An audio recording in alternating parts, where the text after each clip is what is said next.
अब नेक्स्ट है explanation of nuclear fission of the यूरेनियम-235 nucleus by the liquid drop model. जो nuclear fission reaction है उसको लिक्विड ड्रॉप मॉडल के तौर पे हम इसको करते हैं। जो हमने न्यूक्लियस को ना एक ड्रॉप के तौर पे ले लिया, ठीक है, एक न्यूक्लियस को हमने ड्रॉप की तरह ले लिया, हमने उस पर न्यूट्रॉन की बम्बार्टमेंट करवाई। जब हमने उसकी न्यूट्रॉन की बम्बार्टमेंट करवाई, ये सारा एक मेंटेन है न्यूक्लियर फोर्स की वजह से, ठीक है। इसके अंदर न्यूक्लियर फोर्सेस पाई जा रही हैं, इलेक्ट्रोस्टैटिक फोर्सेस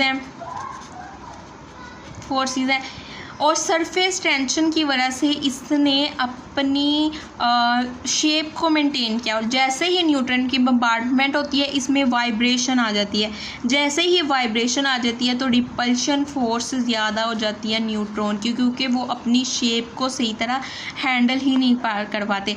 जैसे ही वो रिपल्शन ज़्यादा होगी तो दरमियान में यहाँ पे वेस्ट या फिर ऐसा डीपली बन जाएगा और थोड़ी देर पर रिपल्शन ज़्यादा होने की वजह से ये अलग अलग हो जाएंगे और एक हैवी आइसोटोप बन जाएगा, एक लाइटर सा न्यूट्रॉन और large amount of energy.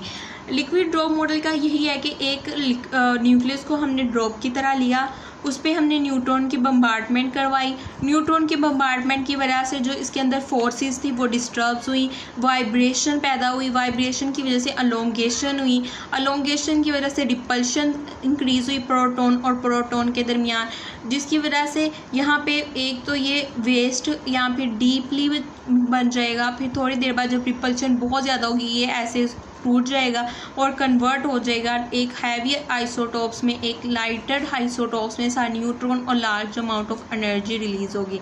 It is the called a liquid drop model in the form of the nuclear fission reaction. ये हमें बोहर ने क्या कहते हैं इसको एक्सप्लेन किया था इस सब मॉडल को कि what is the nuclear fission reaction according to the liquid drops model.